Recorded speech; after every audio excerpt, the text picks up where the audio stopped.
तो साथियों नमस्कार, स्वागत है आप सबका। मैं हूं डॉक्टर अम्बरीश शुक्ल। आज की इस कक्षा में हम लोग हिंदी साहित्य का इतिहास से संबंधित कुछ महत्वपूर्ण प्रश्नों को पढ़ेंगे और उनका जवाब भी देंगे। तो चलिए शुरू करते हैं। उसके पहले आप सबको बता दें, government degree college GDC Hindi का नया बैच शुरू हो चुका है।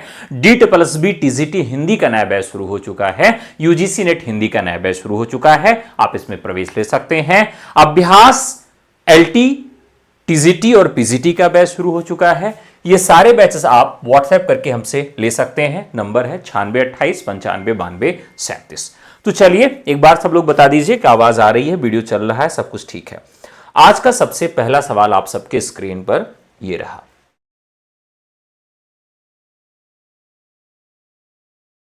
चलिए फटाफट बता दीजिए, जितने लोग आ चुके हैं सबका स्वागत है। 9 वाली क्लास जो है आप सबकी टीचर्स एकेडमी पे चली थी और ये रहा आपका पहला सवाल। पहला सवाल क्या कह रहा है कि उत्तर अपभ्रंश को पुरानी हिंदी की संज्ञा किसने दी है? ऑप्शंस हैं चंद्रधर शर्मा गुलेरी, भोला शंकर व्यास, रामचंद्र शुक्ल, भोलानाथ तिवारी। तो हम लोग शुरुआत कर रहे हैं एक आसान से सवाल से जिसका सभी लोग जवाब जानते हैं।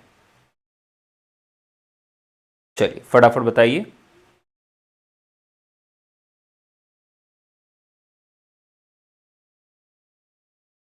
तो देखिए, अगर हम उत्तर अपभ्रंश की बात करें तो उत्तर अपभ्रंश का मतलब क्या होता है?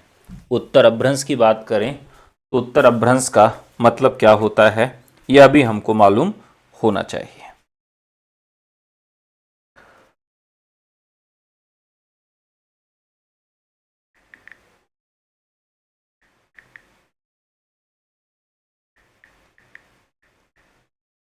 ठीक है, मैं भी देख लूं कि वीडियो चल रही है आप सबकी, नहीं चल रही है।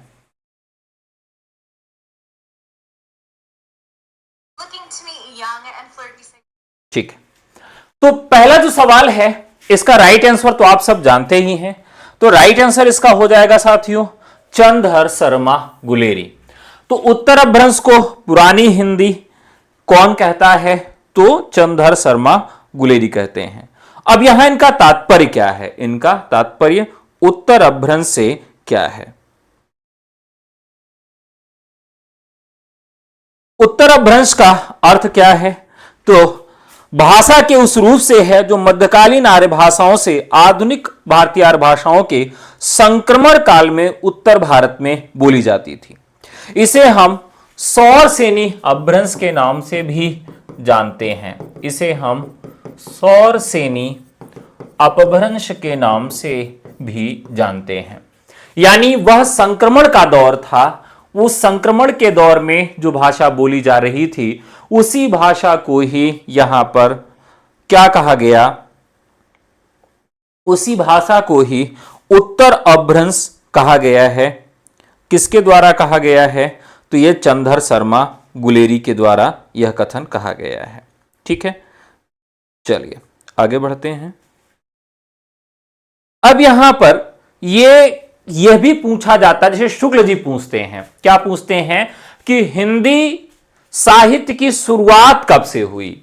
तो उनका भी तात्पर्य किससे है? सौरसेनी अपभ्रंश से है या पुरानी हिंदी से है? यानी पुरानी हिंदी के या अपभ्रंश के नमूने किस समय से मिलने लगते हैं? तो यह 6वीं शताब्दी से। कहां से मिलने लगते हैं? तो यह 6वीं शताब्दी से ही मिलने लगते हैं। तो इस तरीके से अगर हम सौरसेनी अपभ्रंश की बात करेंगे तो 6वीं शताब्दी से ही इसके नमूने हमको मिलने लगते हैं। क्लियर है सबको? ठीक है, तो यहां 6वीं शताब्दी भी हमको याद रखना है। और सौरसेनी अपभ्रंश का जो समूह है, पंजाबी, राजस्थानी, पहाड़ी, गुजराती और भाषाएं इसी से ही विकसित हुई हैं। और कई बार इसका जो उत्तरकालीन रूप था, यानी पुरानी हिंदी का उत्तरकालीन रूप अगर पूछे कि उत्तरकालीन रूप इसका क्या था, तो इसका उत्तरकालीन रूप जिसे देश भाषा भी कहा जाता था, अर्थात जिसका एक नाम था अवहट्ट, इसे अवहट्ट के नाम से भी जाना जाता था। यानी उत्तर अगर पूछे पुरानी हिंदी का उत्तरकालीन रूप क्या था, तो देश भाषा था या फिर अवहट्ट था। देश भाषा यानी जिसका प्रयोग हमारे मैथिली के कवि, क्या नाम था, जिनका नाम था विद्यापति, जिन्होंने भी अपने काव्य में किया है। तो पहले का पहला सही हो जाएगा। दूसरा सवाल है, जैन कवि पुष्पदंत पूर्व में किस संप्रदाय के अनुयायी थे? यहां ध्यान रखने वाला सवाल है कि ये पहले किसके अनुयायी थे और बाद में इन्होंने क्या परिवर्तन किया।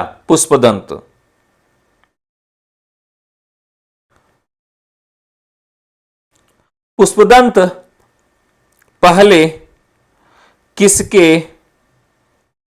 अनुयायी थे?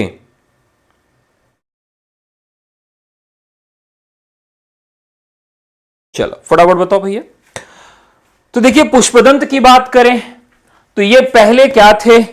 शैव थे, और उन्होंने एक जैन मुनि के उपदेश के बाद जैन धर्म अपना लिया था।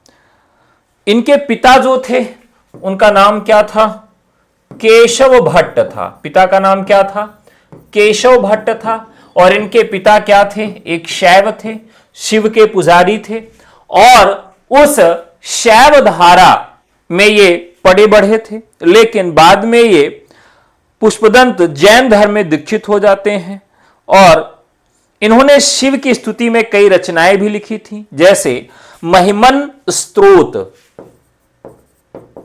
महिमन स्तोत्र यह इनकी एक रचना है जो इनके शैव होने का प्रमाण भी दिलाती है। दरअसल जैन धर्म प्रसिद्ध महाकवि बने और जैन साहित्य में इन्होंने कई महत्वपूर्ण रचनाएं भी की। यानी पहले अपने पिता के प्रभाव के कारण ये शैव थे। पिता कौन थे? केशव भट्ट थे। और बाद में फिर ये क्या हो जाते हैं? बाद में ये किस संप्रदाय से जुड़ जाते हैं? तो ये जैन हो जाते हैं। राइट आंसर आपका शैव होगा यहां पे।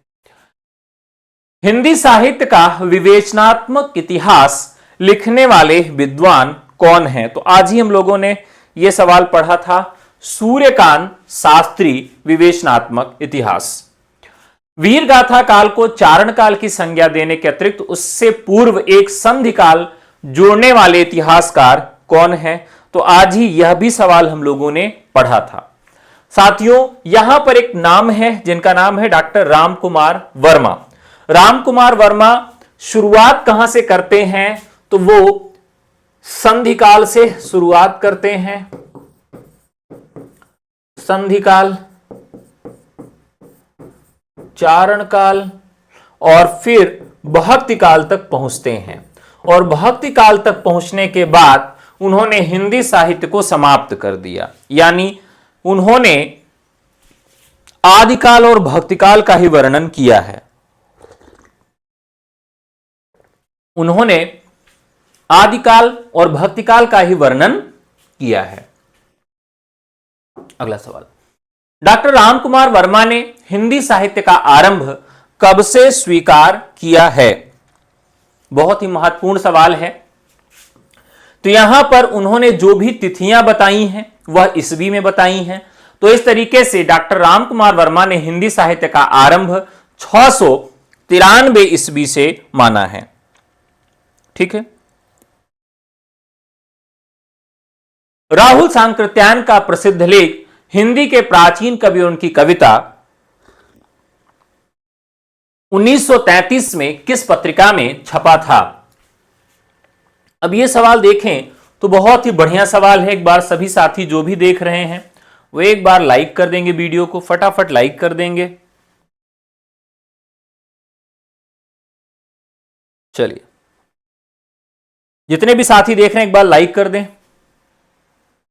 चलिए, तो उन्होंने क्या किया कि एक पत्रिका में अपने इस लेख को प्रकाशित करवाया। और कौन सी पत्रिका थी? तो देखिए, उनके दौर की जो पत्रिका थी उसका नाम प्रभा नहीं था, मर्यादा नहीं था, सरस्वती नहीं था। यानी सबसे पहले जो उनके दौर की पत्रिका थी गंगा पत्रिका थी। कौन सी पत्रिका थी? गंगा पत्रिका थी। अब जो गंगा पत्रिका थी इसके संपादक के विषय में जानकारी नहीं मिलती है। लाहुल सांकृत्यायन भी इस पत्रिका का कुछ दिन तक संपादन करते रहे हैं और वोल्गा से गंगा भी इन्होंने महापंडित की उपाधि भी इनको यहीं से मिलती है। और आगे बात करते हैं, अगला सवाल, आचार्य शुक्ल के इतिहास ग्रंथ के विषय में कौन सा कथन सत्य नहीं है।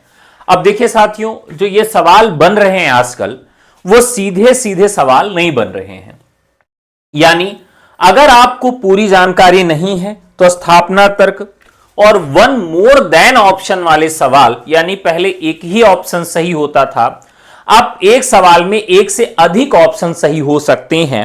तो इस दृष्टिकोण से यह सवाल काफी महत्वपूर्ण हो जाता है।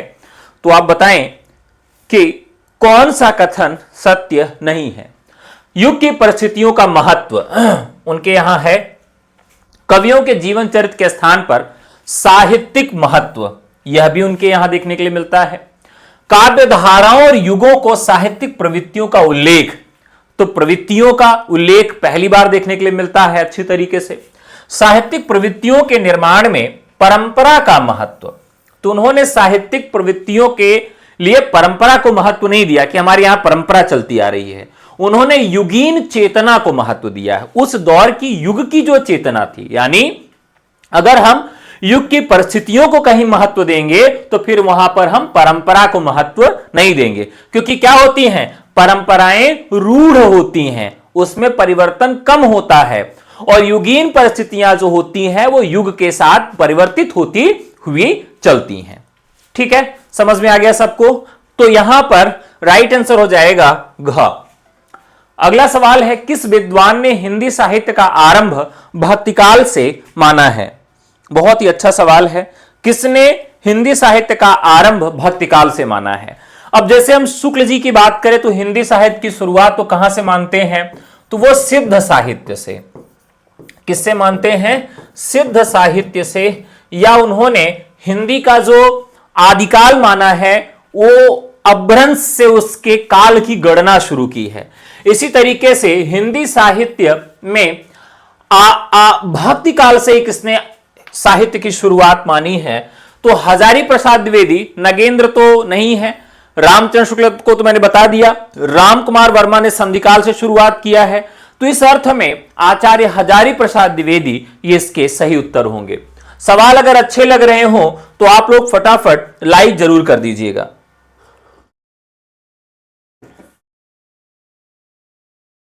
अगला सवाल है, हिंदी साहित्य नामक इतिहास ग्रंथ का संपादन किसने किया। हिंदी साहित्य नामक इतिहास ग्रंथ का संपादन किसने किया, बताइए। अब देखिए, रामकुमार वर्मा ने आलोचनात्मक इतिहास लिख दिया। यहां पर एक नाम आता है वृंदावन लाल वर्मा का, धीरेन्द्र वर्मा का।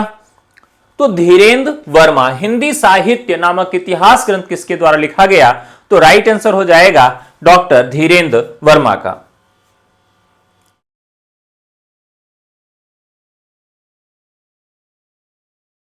ठीक है, आगे बढ़ा जाए, फटाफट लाइक करते जाइए। उत्तरी भारत की संत परंपरा नामक ग्रंथ के लेखक कौन हैं। बहुत ही अच्छा सवाल है, उत्तरी भारत की संत परंपरा। देखिए, अगर संत काव्य पर कोई आलोचना आ जाए, संत काव्य पर अगर बड़ा कोई नाम है जो आलोचना के क्षेत्र में वर्तमान समय में है, तो परशुराम चतुर्वेदी का है। अब यहां वीर काव्य की बात करें तो टीकम सिंह तोमर का नाम आ जाता है, और राजस्थानी हिंदी साहित्य के इतिहास की बात करें तो मोतीलाल मेनारिया का नाम आ जाता है। तो ये प्रमुख इतिहास ग्रंथ हैं जो परीक्षा के दृष्टिकोण से साथियों काफी महत्वपूर्ण हैं। यहां से सवाल आपसे पूछे जा सकते हैं और यहां से सवाल बनते हैं। इसी तरीके से अगर आपसे पूछा जाए हिंदी साहित्य का मौखिक इतिहास किसने लिखा है, तो मौखिक इतिहास की बात जब भी की जाएगी तो राइट आंसर हो जाएगा नीलाभ का। नीलाभ ने मौखिक इतिहास लिखा है। इसके अलावा अगर उपन्यास पर बात किया जाए, कहानी पर बात किया जाए, तो इसका भी इतिहास लिखा है।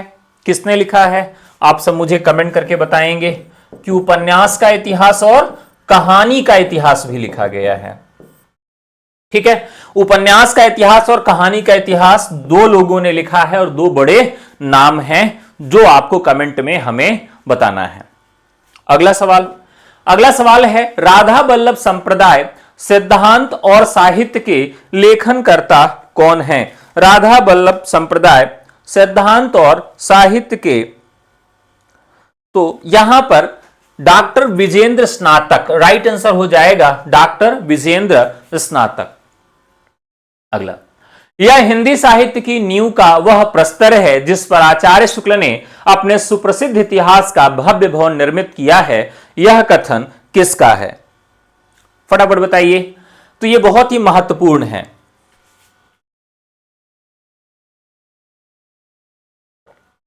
एकदम सही जवाब है, गोपाल राय ने हिंदी कहानी का इतिहास और उपन्यास का इतिहास दोनों लिखा है और दोनों उनका बहुत ही महत्वपूर्ण हो जाता है।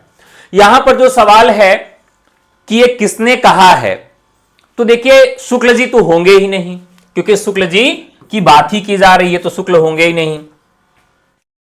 अब यहां पर हरिऔध की बात करें तो हरिऔध ने तो बहुत बाद में लिखा है। यहां पर किसने कहा है, तो यह गारसत तासी कहेंगे नहीं, तो भाई एकदम जले हुए थे और वो कहां पर हैं, वो शुक्ल जी के बहुत पहले लिख चुके हैं। तो यहां बात किसकी की जा रही है, ये आप थोड़ा सा विचार करके बताइए। यानी यहां राइट आंसर हो जाएगा, ग्रियर्सन के इतिहास से यह बात कही गई है। अगला सवाल है, हिंदी में किस भारतीय द्वारा लिखा गया पहला इतिहास है? यह कथन मिस्र बंधु विनोद के संदर्भ में किसका है? यह भी काफी अच्छा सवाल है। क्या सवाल है? हिंदी में किसी भारतीय द्वारा लिखा गया पहला इतिहास है, हिंदी में किसी भारतीय द्वारा लिखा गया पहला इतिहास है, यह कथन मिस्र बंधु विनोद के संदर्भ में किसका है? यानी मिस्र बंधु विनोद को हिंदी में लिखा गया पहला इतिहास ग्रंथ किसने माना है? अगर सवाल इस तरह से पूछा जाए कि इसको पहला इतिहास किसने माना है, तो राइट आंसर हो जाएगा सुमन राजे। हिंदी साहित्य का नया इतिहास के लेखक कौन हैं? हिंदी साहित्य का नया इतिहास, अब देखिए नया कोई चीज होती है तो क्या होता है, खेल खिलौने होते हैं, नए नए आते हैं, तो डॉक्टर राम खेलावन, अगर नया इतिहास का नाम आएगा तो नया का मतलब नई चीजें हम क्या मांगते हैं, खेलने के लिए मंगाते हैं, तो नया इतिहास डॉक्टर राम खेलावन पांडे। अगला सवाल, आधुनिक हिंदी साहित्य का इतिहास 1934 के रचयिता कौन है? अब ध्यान रखिएगा, आधुनिक हिंदी साहित्य की बात की जा रही है तो हमेशा ईश्वर क्या होते हैं, आधुनिक होते हैं। तो आधुनिक हिंदी साहित्य का इतिहास की बात करें तो यहां पर कृष्ण का नाम आया है। तो कृष्ण क्या थे, बहुत ही आधुनिक थे, बड़े रोमांटिक थे, उस समय भी रोमांस करते थे, आधुनिक थे। तो ऐसे याद रखेंगे, आधुनिक हिंदी साहित्य का इतिहास 1934 के रचयिता कौन है? कृष्ण शंकर शुक्ल है। नागरी पंचांडी सभा से प्रकाशित बृहद हिंदी साहित्य का इतिहास कितने खंडों में प्रकाशित है? कितने खंडों में प्रकाशित है? अब यह भी सवाल आज ही मैंने आप सबको बताया था, आज ही पढ़ाया था। तो साथियों, यह जो इतिहास है यह प्रस्तावित अगर पूछेगा, प्रस्तावित अगर पूछेगा तो इसका जवाब, प्रस्तावित अगर पूछेगा तो इसका जवाब 18 होगा, और अगर प्रकाशित पूछेगा तो इसका जवाब 16 होगा। पहला अगर पूछेगा कि पहला किसने लिखा है, तो पहला लिखा है राजबली पांडे ने। किसने लिखा है? राजबली पांडे ने लिखा है। अगर 16वां आपसे पूछे तो लोक साहित्य का इतिहास, 16वां यदि आपसे पूछे लोक साहित्य का इतिहास किसने लिखा है, तो आप क्या बताएंगे? कृष्णदेव उपाध्याय, यानी पहला राजबली और अंतिम कृष्णदेव उपाध्याय। कृष्णदेव उपाध्याय, ये नाम आपको याद रखने हैं। यानी राइट आंसर हो जाएगा 16 खंड। इतिहास शुक्ल जी ने जुटाया है, जगाया नहीं। शुक्ल जी के संबंध में यह कथन किसका है? उन्होंने इतिहास के विषय में यह कथन किसका है? बहुत ही महत्वपूर्ण कथन है, जल्दी से आप लोग बताइएगा।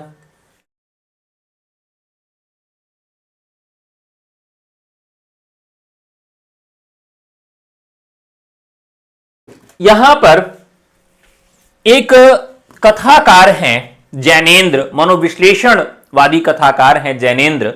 तो जैनेन्द्र ने बात कही है कि शुक्ल जी ने इतिहास जुटाया है, जगाया नहीं है। ठीक है, सही है। अगला सवाल, इतिहास लेखन की विधेयवादी पद्धति के आविष्कारकर्ता कौन थे? अगर हिंदी में पूछ लेता कि हिंदी में विधेयवादी पद्धति को किसने शुरू किया, तो हिंदी लेखन में रामचंद्र शुक्ल ने शुरू किया। अगर पूछा जाए आधुनिक इतिहास के जनक कौन है, आपसे अगर पूछा जाए आधुनिक साहित्य के इतिहास के जनक कौन है, तो यहां पर भी तेन ही जवाब होगा। और इतिहास लेखन के विधेयवादी पद्धति के जन्मदाता अगर पूछे तब भी तेन ही जवाब होगा। और इसे एक और नाम से जाना जाता है, तो इसे विकासवादी पद्धति भी कहा जाता है। और रामचंद्र शुक्ल का हिंदी साहित्य का इतिहास जो कि 1929 में आया, उसका ही यह रूप है।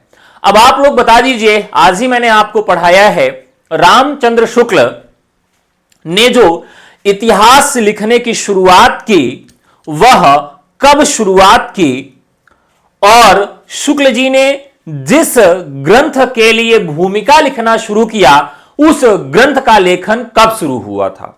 बहुत बढ़िया सवाल है। देखिए, रामचंद्र शुक्ल ने जिस ग्रंथ के लिए भूमिका लिखना शुरू की वह ग्रंथ 1908 में लिखना शुरू किया गया और 1928 तक उसका लेखन हुआ। 1928 में शुक्ल जी को उस ग्रंथ की, हरदेव बाहरी ने इस ग्रंथ की भूमिका लिखने के लिए कहा और शुक्ल जी ने यह ग्रंथ 1929 में इसकी भूमिका लिखकर तैयार की। लेकिन इसकी भूमिका इतनी बड़ी हो गई कि एक इतिहास ग्रंथ के रूप में आ गया। यानी अब इसका आपको बताना है कि 1929 में रामचंद्र शुक्ल ने हिंदी साहित्य का इतिहास लिखकर प्रकाशित करवाया।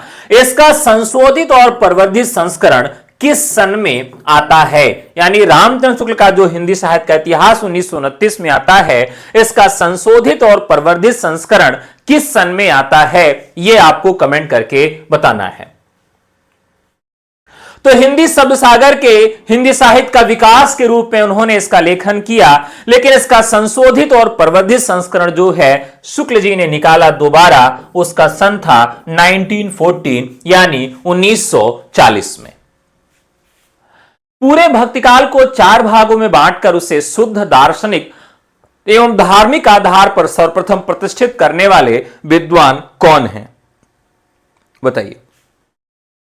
अब देखिए, जब मैं आपको पढ़ने के लिए कहता हूं विभिन्न इतिहासों को, तो मैं बताता हूं कि हिंदी साहित्य के इतिहास में भक्तिकाल को सबसे अच्छा अगर किसी ने व्याख्यायित किया, लिखा, पढ़ा है तो रामचंद्र शुक्ल का इतिहास है। वो क्यों किया? क्योंकि उन्होंने पूरे भक्तिकाल को 4 भागों में बांटा और उसे शुद्ध दार्शनिक एवं धार्मिक आधार पर सर्वप्रथम प्रतिष्ठा दिलाने का काम किया। इस अर्थ में आचार्य रामचंद्र शुक्ल जो है वह सही उत्तर होंगे।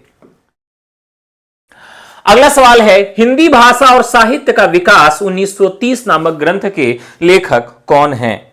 हिंदी भाषा और साहित्य का विकास बहुत ही महत्वपूर्ण है, बहुत ही ज्यादा महत्वपूर्ण ग्रंथ है ये। तो एक बार लाइक कर दीजिएगा, अगर अच्छे सवाल आए तो लाइक जरूर करिएगा। ऑप्शन सही होगा अयोध्या सिंह उपाध्याय हरिऔध, उपाध्याय सिंह हरिऔध, इन्होंने हिंदी भाषा और साहित्य का विकास 1930 नामक ग्रंथ का लेखन किया है। अगला सवाल है साथियों, इतिहास लेखन एवं विश्लेषण के प्रति पारंपरिक भारतीय दृष्टिकोण कैसा रहा है? यह सवाल अगर मैं कह दूं तो यह 100% का सवाल है, यानी कह दें बहुत ही ज्यादा महत्वपूर्ण है। अगर इसे मैं मोस्ट इंपॉर्टेंट कह दूं तो यह भी कम होगा। तो आप सब इसका सही जवाब बताएंगे, आप सब इसका सही जवाब बताएंगे कि इतिहास लेखन एवं विश्लेषण के प्रति पारंपरिक भारतीय दृष्टिकोण कैसा रहा है। किस प्रकार का पारंपरिक दृष्टिकोण रहा है? वस्तुपरक रहा है, आदर्श मूलक आध्यात्मिक रहा है, विश्लेषण परक या फिर तर्क मूलक रहा है? चलिए फटाफट बताइए।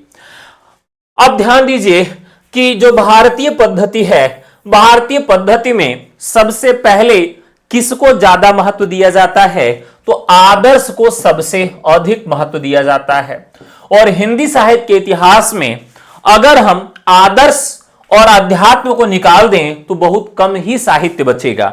यानी आदिकाल में भी थोड़ा बहुत आध्यात्मिकता मिल जाती है, पूरा भक्तिकाल और रीतिकाल में भी लगभग पूरा रीतिकाल आपको आध्यात्मिकता की छटा दिखाता है, क्योंकि रीतिकाल की कथनी ही है कि रिझिए सु कवि तो कविताई है, नहीं तो राधिका कन्हाई सुमिरन को बहानो है। और ये आध्यात्मिकता आधुनिक काल में भी पहुंच जाती है, जहां पर छायावाद में भी आपको देखने के लिए मिलता है, नई कविता में भी कुछ कुछ पहलू में देखने के लिए मिलता है। तो कुल मिलाकर भारतीय जो लेखन की पद्धति है वो आदर्श मूलक है और आध्यात्मिक है। तो राइट आंसर हो जाएगा ख। अगला सवाल है साथियों, मिश्र बंधुओं में कौन नहीं है? तो आज ही मैंने आपको बताया श्याम सुक और गणेश। श्याम सुक और गणेश, यहां पर 3 लोग आ जाते हैं, तो मिश्र बंधुओं में कौन नहीं है? ध्यान रखिएगा, तो श्याम आ गए, शुक आ गए और गणेश आ गए। कृष्ण बिहारी मिश्र जो है यह इसमें नहीं आते, कृष्ण बिहारी मिश्र इसमें नहीं आते। अगला सवाल है, भक्ति आंदोलन को इस्लाम की देन न मानकर दक्षिण के आलवार भक्तों की देन मानने वाले विद्वान कौन हैं? अब साथियों आपको बता दें कि इस्लाम के आक्रमण की देन यह रामचंद्र शुक्ल मानते हैं और लगभग उन्हीं के कथनों को एक रेखीय स्वर में राम कुमार वर्मा जी भी पोषित करते हैं। लेकिन इसी अर्थ से विलग भक्ति आंदोलन को इस्लाम की देन न मानकर दक्षिण के आलवार भक्तों की देन मानने वाले विद्वान कौन हैं? हजारी प्रसाद द्विवेदी, आचार्य रामचंद्र शुक्ल, डॉक्टर राम कुमार वर्मा या फिर मिश्र बंधु। देखते हैं कितने लोग सही जवाब देते हैं। अब देखिए, जब रामचंद्र शुक्ल ने कहा कि ये जो हिंदी में भक्ति काल है वह इस्लाम के आक्रमण की देन है, तो इस बात को वो क्या कहते हैं, 4 आना देते हैं। यानी अगर 1 रुपए में देखें तो 1 रुपए में 4 चवन्नी होती है, यानी कुल 16 आना होता है। तो हजारी प्रसाद द्विवेदी ने 12 आना क्या कहा कि स्फूर्त स्वतः विकास है, और उस स्फूर्त स्वतः विकास में क्या क्या चीजें सम्मिलित थी, तो 4-4 आना करके 3 तरह के आधार को हजारी प्रसाद द्विवेदी ने स्वीकार किया, और उसी 4 आना में उन्होंने इस्लाम की देन को दक्षिण के आलवार भक्तों से भी जोड़ा। यानी दक्षिण के आलवार भक्तों की देन मानने वाले विद्वान कौन है? वो हजारी प्रसाद द्विवेदी हैं। यानी 4 आना उन्होंने इस्लाम को माना और बाकी 4 आने में उन्होंने सबको माना, और बाकी 12 आना जोड़कर 16 आना बना। तो यहां पर राइट आंसर हो जाएगा हजारी प्रसाद द्विवेदी का। अगला सवाल है साथियों,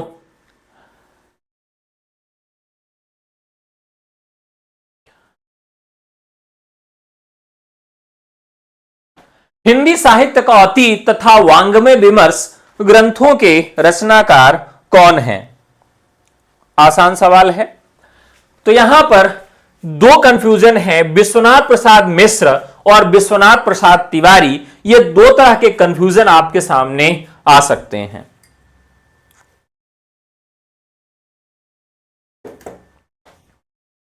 तो यहां पर राइट आंसर होगा विश्वनाथ प्रसाद मिश्र। यहां तिवारी और मिश्र दोनों आ गया है। अतीत की बात की जाएगी तो वहां पर अतीत में, आज का अतीत अगर कल याद करेंगे तो क्या याद करेंगे, हर चीज में मिश्रण था।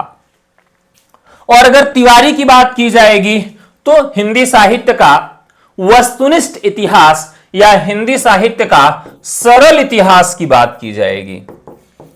ठीक है, तो तिवारी आएंगे तो सरल होगा और मिश्र आएंगे तो अतीत होगा। यानी अतीत से लेकर वर्तमान तक हर चीज में मिश्रण होता है। तो अगर आप मिश्र को याद रखेंगे तो हमेशा मिश्र से अतीत को याद रखेंगे। अतीत से लेकर वर्तमान तक हर चीज में मिश्रण होता है और तिवारी बहुत सरल होते हैं। आदिकाल को बाल्यावस्था कहने वाले इतिहासकार कौन हैं? बताएं। बाल्यावस्था कहने वाले, अब ध्यान रखिएगा कि यहां पर आदिकाल को रमाशंकर शुक्ल रसाल ने इसे क्या कहा? बाल्यावस्था काल कहा है। क्या कहा है? बाल्यावस्था काल। तो कैसे याद रखेंगे? देखिए, बच्चों को रसाल यानी मीठी चीजें बहुत पसंद होती हैं। बच्चों को मीठी चीजें बहुत पसंद होती हैं, तो इससे जोड़कर याद रखेंगे आदिकाल को बाल्यावस्था कहने वाले इतिहासकार कौन हैं? रमाशंकर शुक्ल रसाल हैं। वह इतिहासकार जिसने सर्वप्रथम आचार्य रामचंद्र शुक्ल के इतिहास की कमियों को रेखांकित किया, वह कौन है? किसने इनकी कमियों को सर्वप्रथम रेखांकित किया? देखिए, भारतीय परंपरा में रामचंद्र शुक्ल का संबंध कहां है? सबसे पहले नागरी प्रचारणी सभा से संबंध है, फिर बनारस हिंदू विश्वविद्यालय से संबंध है, और इन पर सबसे ज्यादा उनके सवालों के जवाब और उनकी आलोचनाओं को तर्क सहित काट कर स्थापित करने का काम किसने किया? हजारी प्रसाद द्विवेदी ने किया। जैसे शुक्ल जी ने कहा कि भक्तिकाल का उदय किसकी वजह से हुआ? इस्लाम के आक्रमण की वजह से हुआ। तो हजारी प्रसाद द्विवेदी ने उन्हें अलवारों से जोड़ दिया और कहा कि यह भारतीय परंपरा का स्वतः स्फूर्त विकास है। इसके अलावा फिर कबीर दास के ऊपर लेके डंडा दौड़ गए। कौन दौड़ गए? रामचंद्र शुक्ल। वो कहे कि कबीर की भाषा जो है उनकी भाषा में कुछ है ही नहीं है। कहे अच्छा भैया, कहे कबीर की भाषा में बहुत दम है, वो अपनी भाषा से अपनी बात मनवा लेते हैं, कोई सीधे साधे नहीं मानता, दरोरे दे के मनवा लेते हैं, और ऐसे वैसे नहीं, वो तो भाषा के डिक्टेटर हैं। कहे अच्छी बात है। फिर इसी तरीके से शुक्ल जी ने आदिकाल में नाथ साहित्य, जैन साहित्य, सिद्ध साहित्य, इन सब को उन्होंने क्या किया? दरकिनार कर दिया। उनको साहित्य की श्रेणी में नहीं रखा, उनको सांप्रदायिक साहित्य कह दिया। हजारी प्रसाद द्विवेदी ने कहा कि अगर इसको हम निकाल देंगे तो साहित्य में कुछ बचेगा ही नहीं। फिर उन्होंने आदिकाल का नामकरण वीरगाथा काल किया और 8 धन 4 12 रचनाओं का उल्लेख किया, और उसको भी हजारी प्रसाद द्विवेदी आते हैं और बताते हैं कि इसमें ज्यादातर रचनाएं स्वयं शुक्ल जी ने अप्रामाणिक मानी हैं, कुछ रचनाएं आदिकाल में नहीं आती हैं, और कुछ रचनाओं में वीर गाथात्मक चरित्र नहीं है, कुछ रचनाएं इतनी छोटी या सूचना परक मात्र हैं, कुछ रचनाएं अप्रकाशित हैं या उनकी पांडुलिपि भी प्राप्त नहीं होती है। तो इस प्रकार से अगर किसी ने जवाब दिया तो वो है हजारी प्रसाद द्विवेदी। रामकुमार वर्मा ने आदिकाल की समय सीमा क्या निर्धारित की है? तो अभी हम लोगों ने देखा था, तो उन्होंने संवत 750 से 1375 तक, क्योंकि ये लगभग शुक्ल जी के नजदीक ही अपनी आलोचना को रखते हैं। रामकुमार वर्मा ने हिंदी साहित्य के इतिहास को कितने कालों में विभक्त किया है? कितने कालों में विभक्त किया है? तो उन्होंने हिंदी साहित्य के इतिहास में 4 कालों में इसको विभक्त किया है। अगला सवाल, आचार्य शुक्ल ने 900 वर्षों के इतिहास को कितने भागों में बांटा है? यह बहुत आसान सा सवाल है, सब लोग बता देंगे। आदिकाल, भक्तिकाल, रीतिकाल, आधुनिक काल, 4 भागों में। रामखिलावन पांडे ने आदिकाल का नामकरण क्या किया है? चलिए, रामखिलावन पांडे। अब देखिए यहां पर क्या नाम है? रामखिलावन। अब कोई अगर राम की खेला करता है, क्या करता है? राम का खेला करता है, तो क्या करेगा? वो संक्रमण काल में करेगा, यानी जहां पर संक्रमण का दौर रहता है वहां पर राम का खेला किया जाता है। इस तरह से याद रखेंगे तो संक्रमण काल रामखिलावन पांडे। साहित्य के युग को समाजशास्त्री तथा ऐतिहासिक युगों के समान प्रस्तुत कर प्राचीन काल एवं आधुनिक काल, इन 2 कालों में समस्त हिंदी साहित्य को वर्गीकृत करने वाले विद्वान कौन हैं? बहुत ही महत्वपूर्ण सवाल है, जल्दी से आप लोग कमेंट करके बताएं। अगर सवाल नए लगे, सवाल अगर अच्छे लगे तो निश्चित तौर पर लाइक भी कर सकते हैं। लाइक करना बिल्कुल निःशुल्क है और इसके लिए कोई भी चार्ज आपसे नहीं लिया जाता, और ना ही आपका अंगूठा काटा जाएगा कि भाई आपने लाइक कर दिया तो आपका अंगूठा काट लिया जाएगा। तो जल्दी जल्दी जवाब दें, सवाल बहुत अच्छा है।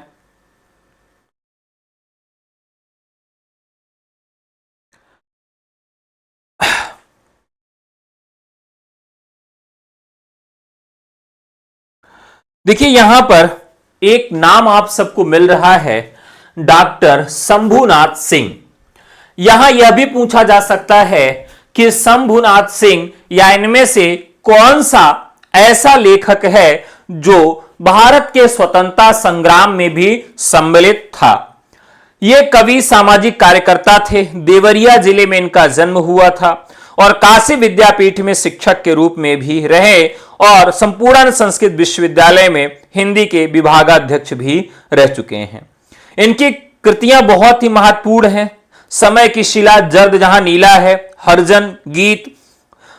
अब देखिए यहां पर हरिजन गीत, ये बहुत महत्वपूर्ण कृति है। हरिजन गीत, आप सबको पहले से मैं बता दूं कि आपके यहां दलित विमर्श से संबंधित कम से कम 3 प्रश्न पूछे जाएंगे। दलित विमर्श से संबंधित कम से कम 3 सवाल अवश्य पूछे जाएंगे, तो इसको ध्यान में रख के आप तैयारी करिएगा। अच्छा, विद्यापीठ में आप भी पढ़े, बहुत बढ़िया। तो साहित्य के युग को समाजशास्त्री, ऐतिहासिक युगों के समान प्रस्तुत कर प्राचीन काल, आधुनिक काल, इन 2 कालों में समस्त हिंदी साहित्य को वर्गीकृत किया। यानी केवल 2 काल में इन्होंने इसको समाहित कर दिया है। और किसने किया? डॉक्टर शंभुनाथ सिंह ने। निम्नलिखित रचनाओं को सुमेलित कीजिए। हिंदी साहित्य का वैज्ञानिक इतिहास, हिंदी साहित्य का इतिहास, हिंदी साहित्य का इतिहास दर्शन और हिंदी साहित्य। साथियों, नाम एकदम मिलता जुलता है, नाम मिलजुल रहा है तो थोड़ा सा कठिन हो जाता है। तो यहां पर 3, 2, 4 और 1। हिंदी साहित्य का वैज्ञानिक इतिहास डॉक्टर गणपति चंद्रगुप्त, हिंदी साहित्य का इतिहास आचार्य रामचंद्र शुक्ल, हिंदी साहित्य का इतिहास दर्शन आचार्य नलिन बिलोचन शर्मा, हिंदी साहित्य डॉक्टर धीरेन्द्र वर्मा।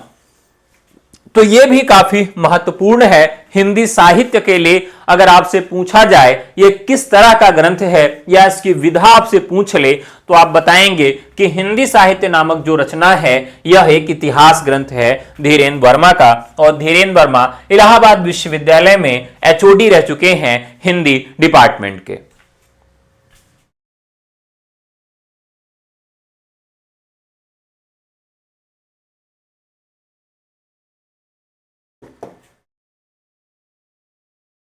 अगला सवाल, उनके नामकरणकर्ता के साथ इनको मिलाना है, यानी किसने किस काल का नामकरण क्या किया है। तो 2, 1, 5, 4, 3। अंधकार काल, अंधकार काल डॉक्टर कुलश्रेष्ठ। देखिए अंधकाल और अंधकार काल ये दोनों अंतर है, ठीक है। उन्मेष काल गणपति चंद्रगुप्त, चारण काल ग्रियर्सन, वीर काल मोहन अवस्थी। इसको याद रखना है, जरूर याद रखना है। कैसे? देखिए अंधकार काल, तो अंधकार काल और अंधकाल दोनों में अंतर है। अंधकार कैसे याद रखेंगे? डॉक्टर कुलश्रेष्ठ, कुलश्रेष्ठ। अब देखिए कहते हैं ना कि अंधों में काना राजा, अंधों में काना राजा। तो अगर अपने कोई कुल में श्रेष्ठ है भले वो अंधा ही हो। उन्मेष काल, अगर गणपति की पूजा करेंगे तो क्या होगा? आपका हमेशा उन्मेष होगा। चारण काल, तो मैंने आपको ग्रियर्सन के सभी कालों को याद करने के ट्रिक बताया था कि ग्रियर्सन ने 11 कालों में 11 भागों में हिंदी साहित्य के इतिहास को विभाजित किया। ट्रिक क्या था कि ग्रियर्सन को किसी ने बताया कि भारत में जाके सबका चरण छू लो और तुम क्या हो जाओगे? अमर हो जाओगे। तो सबसे पहले उन्होंने चारण काल से शुरुआत की और वो चरण छूने के लिए आगे बढ़े तो कहां पहुंच गए? वो पहुंच गए सीधा जायसी के यहां, और जायसी के पर उन्होंने पैर छुआ तो जायसी ने कहा अरे बौराहा पगला गए हो, हाँ? हमारा पैर छूने से कुछ नहीं होगा, सीधे भाग जाओ ब्रज में, वहां पर पैर छुओ। तो वो जाते हैं, ब्रज का काव्य वहां चल रहा था, तो तो उनको किसी ने बताया कि यार मेरा पैर छूने से कुछ नहीं होगा, तुमको कहां जाना होगा, तुमको और आगे जाना होगा। तो वो बेचारे कहां निकल जाते हैं, फिर आगे वो मुगलों के यहां चले जाते हैं। और जब मुगलों के यहां जाते हैं तो देखे वहीं तुलसीदास बैठे थे, तो तुलसीदास का उन्होंने पैर छुआ, और तुलसीदास का पैर छूते छूते पूरा जमाना ही बदल गया, रीति काव्य आ गया ना। और यानी फिर रीति काव्य से आगे बढ़ेंगे तो मैंने इसकी एक ट्रिक भी आपको बनाई थी। क्या ट्रिक बनाई थी? सीपी सीपी मत जा, ठीक है। क्यों मत जा? क्योंकि वहां पर ऋतु जो है वो गई हुई है। क्यों गई है? क्योंकि वहां पर 18 विक्ट्री परेड चल रही थी। तो इस प्रकार से मैंने इनकी रचनाओं को याद करवाया था, ठीक है। अब यहां पर जो इन्होंने काल विभाजन किया है, तो अंतिम 2 काल विभाजन इनका याद रखना है। यानी जो भारत में कंपनी का शासन हुआ वो कब हुआ? 18वीं शताब्दी में। तो 18वीं शताब्दी के बाद भारत में कंपनी का शासन समाप्त हो गया। कब समाप्त हुआ? 1857 में। और फिर उसके बाद विक्टोरिया युग हुआ। तो यानी अंत किस पे होता है? विक्टोरिया युग पे हो जाता है, यानी विक्टोरिया का शासन जब भारत में होता है। अगला सवाल है, निम्नलिखित रचनाओं को रचनाकारों के साथ सुमेलित कीजिए। कैसे? बहुत ही महत्वपूर्ण सवाल है, देखते हैं। तो यहां पर 2, 1, 4, 3 आधुनिक साहित्य की प्रवृत्तियां, नामवर सिंह, भक्ति आंदोलन और भक्ति काव्य शिव कुमार मिश्र, हिंदी साहित्य और संवेदना का विकास रामसूत्र चतुर्वेदी, हिंदी साहित्य का दूसरा इतिहास बच्चन सिंह। साथियों यहां 2 इतिहास ग्रंथ ऐसे हैं, 2 इतिहास ऐसे हैं, हां मोहन अवस्थी ने भी कहा है, ठीक है। यहां मैं आपको बता रहा हूं कुछ कालों के नामकरण 2-2 लोगों ने भी किए हैं। तो आधुनिक देखिए 2 इतिहास ग्रंथों की डेट आपको याद रखनी होगी। एक तो रामस्वरूप चतुर्वेदी वाला 1986 और बच्चन सिंह वाला 1996। तो 2 की डेट आपको याद रखनी है। और भक्ति काल का उदय आपको समझना हो तो इसके लिए आपको कौन सा ग्रंथ याद करना होगा? शिव कुमार मिश्र का, ठीक है। तो 2, 1, 4, 3 ऑप्शन सही है। निम्नलिखित इतिहास ग्रंथों को इतिहासकारों के साथ सुमेलित करिए। हिंदी साहित्य की भूमिका, तो 2, 1, 4, 3 हिंदी साहित्य की भूमिका। अब देखिए हजारी प्रसाद द्विवेदी ने 3 इतिहास ग्रंथ लिखे। पहला 1940 में, दूसरा 1952 में और तीसरा भी 1952 में। ये तीनों ग्रंथों का क्रम आपको याद रखना है, ठीक है। तीनों इतिहास ग्रंथों का क्रम याद रखना है। तो यहां पर हिंदी साहित्य की भूमिका हजारी प्रसाद द्विवेदी की है। हिंदी साहित्य का उद्भव काल वासुदेव सिंह का है। साहित्य इतिहास संरचना सुमन राजे का है। और हिंदुई साहित्य का इतिहास लक्ष्मी सागर वार्ष्णेय का है। 2 इतिहास ग्रंथों का अनुवाद हुआ है, उसे आप जरूर याद रखिएगा। जैसे गारसा दतासी के इतिहास का फारसी में अनुवाद किसने किया? तो तजकराई सुअराई हिंदी के नाम से करीमुद्दीन ने कर दिया। और उसका हिंदी में अनुवाद किसने कर दिया? तो गारसा दतासी का फ्रेंच वाला अनुवाद लक्ष्मी सागर वार्ष्णेय ने कर दिया। कैसे याद रखेंगे कि ज्यादातर भारत के विद्वान फ्रांस जाते थे लक्ष्मी कमाने के लिए। फ्रांस कहां जाते थे? लक्ष्मी कमाने के लिए जाते। तो ऐसे याद कर लेंगे। और किशोरियां जो होती वो अंग्रेजी बोलती हैं। तो अंग्रेजी का जो इतिहास ग्रंथ है उसको अंग्रेजी का हिंदी में अनुवाद किसने किया? किशोरियों ने किया, किशोरीलाल गुप्त ने कर दिया। तो किशोरीलाल गुप्त का वर्नाक्युलर लिटरेचर ऑफ हिंदुस्तान का उन्होंने हिंदी में अनुवाद कर दिया। तो जो अनुवाद किए हुए ग्रंथ हैं उनको जरूर याद करना है, क्योंकि वहां से भी सवाल आपसे पूछे जाते हैं।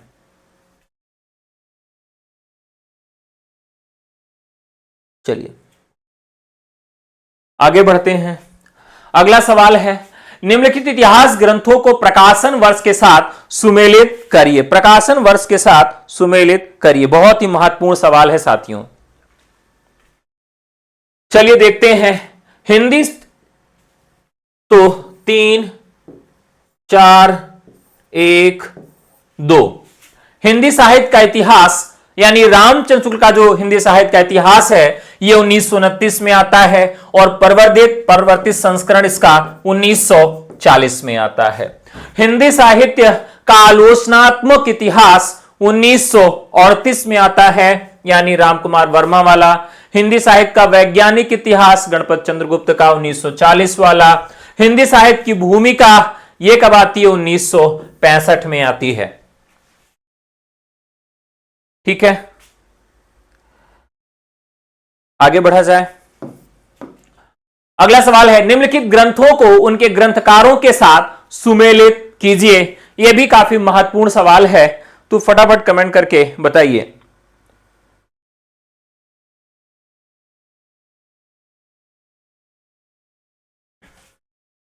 चार, 3, 2, 1। हिंदी साहित्य की 20वीं शताब्दी, नंद दुलारे बाजपेयी। बहुत ही महत्वपूर्ण ग्रंथ है ये। 20वीं शताब्दी 1942 का है। डेट बताइएगा, एक बार डेट बताइएगा इसकी। हिंदी साहित्य की 20वीं शताब्दी किस डेट की रचना है, इसकी तारीख भी पूछा जाता है। हिंदी साहित्य एक आधुनिक परिदृश्य अज्ञे का है। आदिकालीन हिंदी साहित्य की पृष्ठभूमि राममूर्ति त्रिपाठी का है। हिंदी साहित्य युग और प्रवृत्तियां शिव कुमार शर्मा का है। ये भी बहुत ही ज्यादा महत्वपूर्ण ग्रंथ हैं। इन ग्रंथों को भी आप लोग ध्यान में रखें। फटाफट लाइक आप लोग 50 पहुंचा दीजिए, जितने साथी जुड़े हुए हैं एक बार लाइक को 50 पहुंचा दीजिए। हिंदी साहित्य 20वीं शताब्दी अज्ञे का है। हिंदी साहित्य आधुनिक परिदृश्य, सॉरी, हिंदी साहित्य 20वीं शताब्दी नंद दुलारे बाजपेयी का है। हिंदी साहित्य आधुनिक परिदृश्य अज्ञे का है।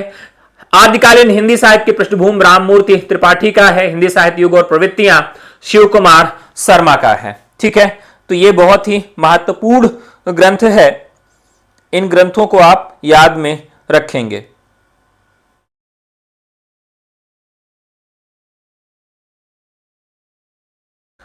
चला जाए आगे। 4, 3, 2, 1 यानी ख। अगला सवाल है संगत चरण का चयन करिए। संगत चरण का चयन करिए। हिंदी साहित्य का सुबोध इतिहास गुलाब राय। रीति काव्य की भूमिका राममूर्ति त्रिपाठी। मध्ययुगीन धर्म साधना नंद दुलारे बाजपेयी। वांग्मय विमर्श आचार्य नगेंद्र। बहुत ही अच्छा सवाल है, देखते हैं कितने लोग इसका सही जवाब देते हैं। बताओ भैया। इसमें संगत चरण बताना है, यानी इसमें सब गलत है, एक सही है। हिंदी साहित्य का सुबोध इतिहास यह गुलाब राय का है। रीति काव्य की भूमिका, रीति काव्य की भूमिका फटाफट कमेंट करके बताएं। रीति काव्य की भूमिका किसने लिखा है?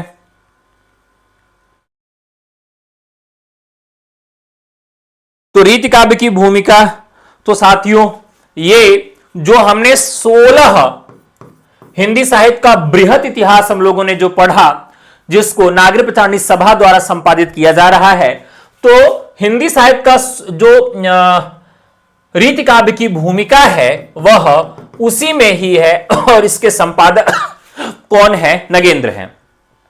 बात करें मध्ययुगीन धर्म साधना, यह किसका है? मध्य युगीन धर्म साधना,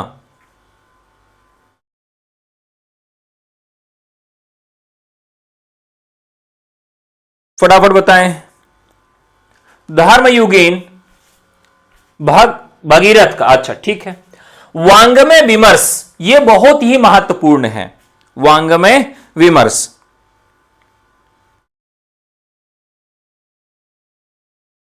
तो यहां पर साथियों यह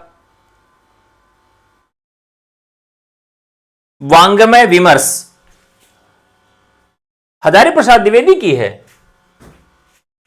देखिए मध्ययुगीन धर्म साधना उनका एक निबंध है हजारी प्रसाद द्विवेदी का, ठीक है। और ये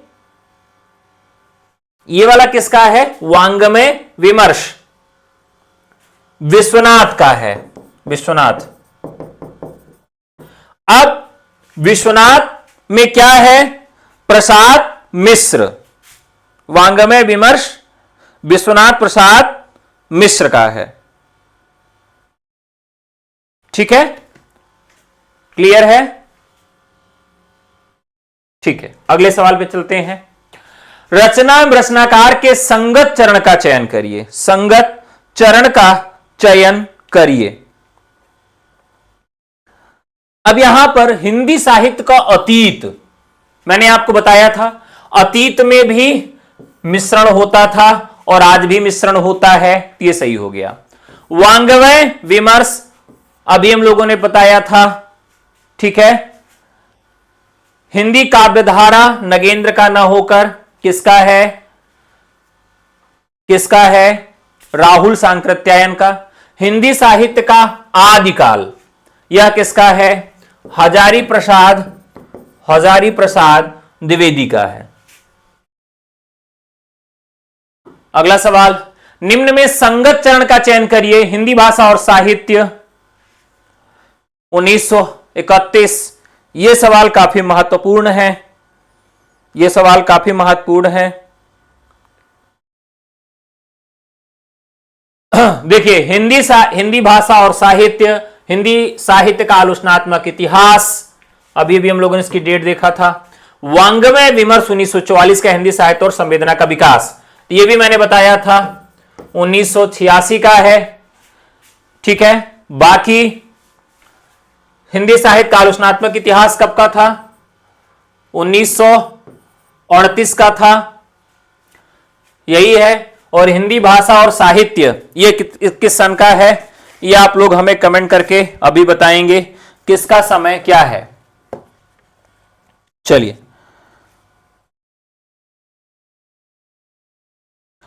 फटाफट कमेंट करिए। हिंदी साहित्य का आलोचनात्मक इतिहास सही है, 1938 का है, 1930 का है। सी सही है तो सही ये बताइए, 1938 है, ठीक है।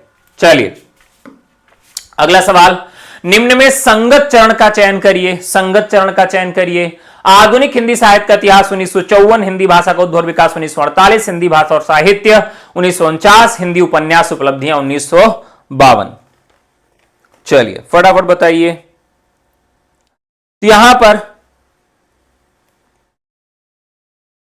यहां पर हिंदी भाषा और साहित्य का इतिहास 1949, ये वाला आपका सही है, बाकी सब आपके गलत हैं। हिंदी, निम्न में संगत विकल्प चुनिए। हिंदी साहित्य का इतिहास तो आप जानते हो 1929 का है। हिंदी के प्राचीन कवि ये भी गलत है। हिंदी साहित्य प्रवृत्तियां ये भी गलत है। हिंदी साहित्य और संवेदना का विकास रामस्वरूप चतुर्वेदी 1986, यानी यह इसका सही है। निम्न में असंगत विकल्प का चयन कीजिए। सिद्ध सामंत काल राहुल सांकृत्यायन, आदिकाल हजारी प्रसाद द्विवेदी, चारण काल गिरियर्सन और उद्भव काल मिश्र बंधु।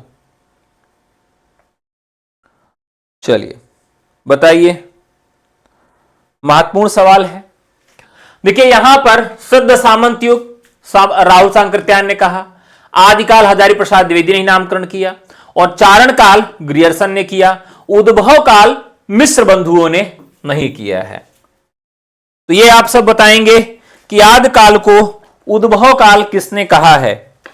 आदिकाल को उद्भव काल किसने कहा है, यह भी बताएंगे। और यह भी बताएंगे कि आदिकाल नामकरण की जो प्रेरणा है वह किससे संबंधित है, बताइए।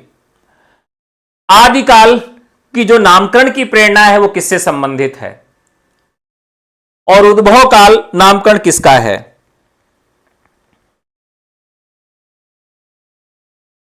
तो आदिकाल को उद्भव काल वासुदेव सिंह ने कहा है। किसने कहा है? वासुदेव सिंह ने कहा है। और आदिकाल को हजारी प्रसाद द्विवेदी ने आदिकाल किसकी प्रेरणा से कहा है? तो जो शुक्ल जी ने उत्थान दिए हैं, प्रथम उत्थान, द्वितीय उत्थान, इसी उत्थान शब्द से प्रभावित होकर उन्होंने आदिकाल का नामकरण किया है। यानी किससे संबंधित है, तो शुक्ल जी से प्रभावित है। और यहां पर विकल्प, असंगत विकल्प का चयन करना है तो उद्भव काल वासुदेव सिंह का है, यहां पर मिश्र बंधु लिखा है। निम्न में असंगत का चयन करिए। चारण काल रमाशंकर शुक्ल, वीर काल विश्वनाथ प्रसाद मिश्र, आधार काल मोहन अवस्थी, आरंभिक काल मिश्र बंधु। फटाफट बताएं। अच्छा सवाल है ये भी। देखिए इसमें असंगत का तुलना करना है। चारण काल तो इसको ग्रियर्सन ने भी कहा है और राम कुमार वर्मा ने भी कहा है। तो यहां पर जो राइट आंसर हो जाएगा वह हो जाएगा क। इसके अलावा वीर काल विश्वनाथ प्रसाद मिश्र, कैसे याद रखेंगे, तो विश्वनाथ बहुत वीर हैं। आधार काल मोहन अवस्थी, व्यक्ति अपने मोह के आधार से फंस जाता है और मिश्रों ने आरंभ किया था। शुक्ल जी को इतिहास पांचांग के रूप में प्राप्त हुआ था, उन्होंने उसे मानवीय शक्ति से अनुप्राणित कर इतिहास बना दिया। यह उक्ति किसकी है? यह क्वेश्चन ऑफ द डे है, बहुत बढ़िया सवाल है, सभी लोग सही जवाब देंगे साथियों। देखिए शुक्ल जी कुल मिलाकर एक बड़े इतिहासकार हैं, लेकिन इनका और आलोचकों से एक अलग ही भाव रहा है। लेकिन आलोचना के क्षेत्र में इन्होंने कई अपनी स्थापनाएं दी हैं और उसी स्थापनाओं को काटने का और मानने का ही कार्य बाद की आलोचनाओं में किया गया है। तो शुक्ल जी के इतिहास को उन्होंने पांचांग के रूप में प्राप्त हुआ था, उन्होंने इसे मानवीय शक्ति से अनुप्राणित कर इतिहास बना दिया। यह किसका कथन है? तो यह बहुत ही महत्वपूर्ण कथन है साथियों, यह डॉक्टर नामवर सिंह का कथन है। किसका कथन है? नामवर सिंह का कथन है और यह कई बार सवाल पूछा गया है। ठीक है, सवाल अच्छे लग रहे हो तो फटाफट लाइक करिएगा, 60 पहुंचाइए लाइक। अगला सवाल है, असंगत विकल्प चुने। हिंदी भाषा और साहित्य का इतिहास आचार्य चतुर्सेन शास्त्री, हिंदी साहित्य का आधा इतिहास सुमन राजे, हिस्ट्री ऑफ हिंदी लिटरेचर पादरी FEK, आधुनिक हिंदी साहित्य डॉक्टर नगेंद्र।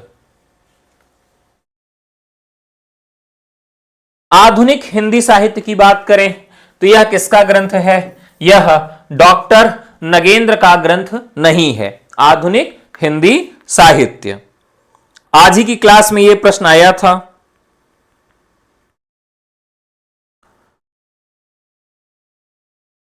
आधुनिक हिंदी साहित्य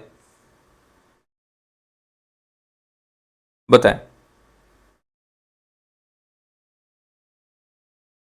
तो मैंने आपको बताया था लक्ष्मी सागर वार्षणीय। क्या है? लक्ष्मी सागर वार्षणीय। यानी चीजें कितनी ही मॉडर्नाइज क्यों ना हो जाएं, लक्ष्मी हमेशा सर्वोपरि रहेंगी। लक्ष्मी की कमी कभी होती नहीं है और लक्ष्मी के लिए हमेशा आदमी परेशान रहता है। तो कैसे याद रखेंगे? लक्ष्मी सागर वार्षणेय, आधुनिक हिंदी साहित्य।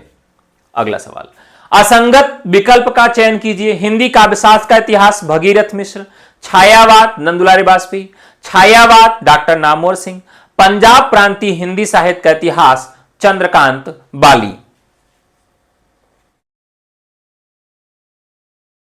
चलिए फटाफट बताइए। अब बात करें तो हिंदी काव्यशास्त्र का इतिहास भगीरथ मिश्र का है, छायावाद नंदुलारे वाजपेयी का नहीं है, छायावाद नामवर सिंह का है, पंजाब प्रांतीय हिंदी साहित्य का इतिहास चंद्रकांत बाली का है। तो नंदुलारे वाजपेयी का हिंदी साहित्य 20वीं शताब्दी है, लेकिन इनका यह नहीं है। तो यहां पर ख ऑप्शन सही है। अगला सवाल, हिंदी का प्रथम कवि के संबंध में इतिहासकारों के मत में असंगत का चयन करिए। यानी किसने किसको हिंदी का पहला कवि नहीं माना है? चलिए फटाफट बताइए।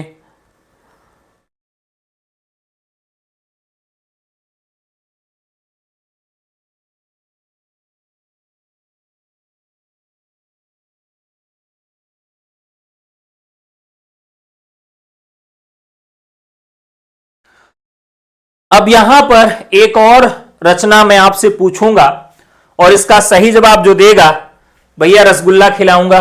कौन सा रसगुल्ला? पीला वाला, मोहन भोग कहते हैं ना इसको। चलिए मोहन भोग खाने के लिए तैयार हो जाइए। और इसी से जुड़ा हुआ सवाल है, भागिएगा मत छोड़ के मैदान, सभी लोग जवाब दीजिएगा। जैसे सभी लोगों ने हिंदी साहित्य में पहला तो माना कि पहला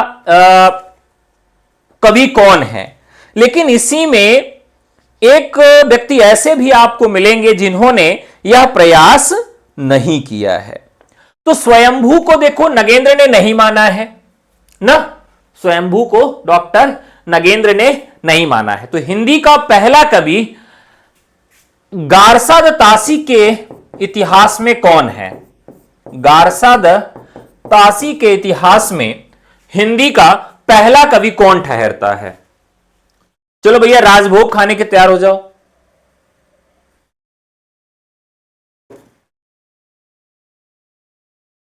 चलिए फटाफट बताइए, स्वयंभू को हिंदी का पहला कवि किसने कहा यह भी बताना है।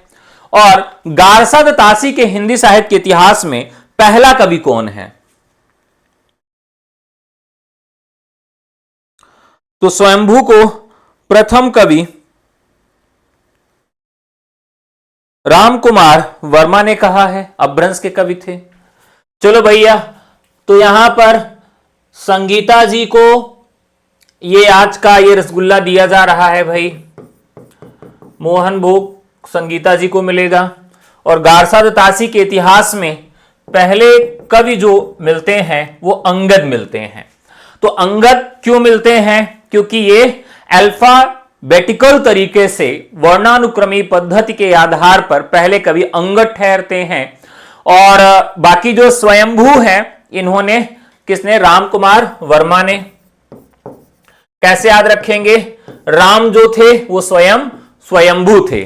ठीक है,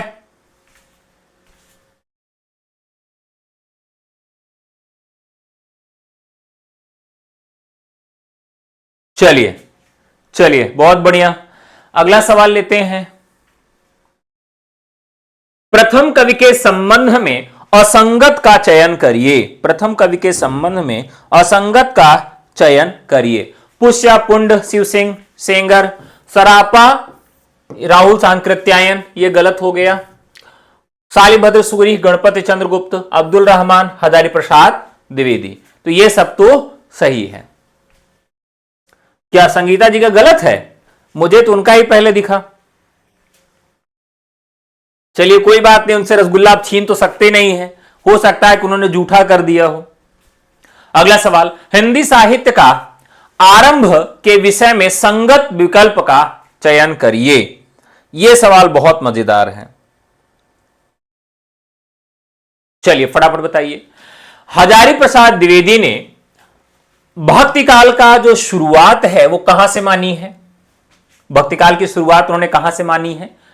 मतलब साहित्य की शुरुआत भक्ति काल से। रामकुमार वर्मा ने संधि काल से।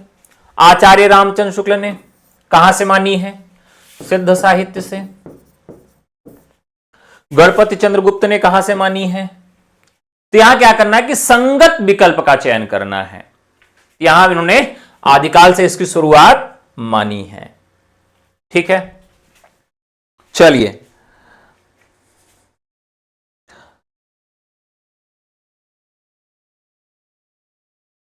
एक और रसगुल्ला खाने का अवसर दे देते हैं। अगर सही जवाब जो दे लेगा ये इस बार व्हाइट वाला रसगुल्ला देंगे। एक मौका और आप सबके पास है, अंतिम मौका है। चलिए भैया, ये सफेद वाला रसगुल्ले क्या कहा जाता है?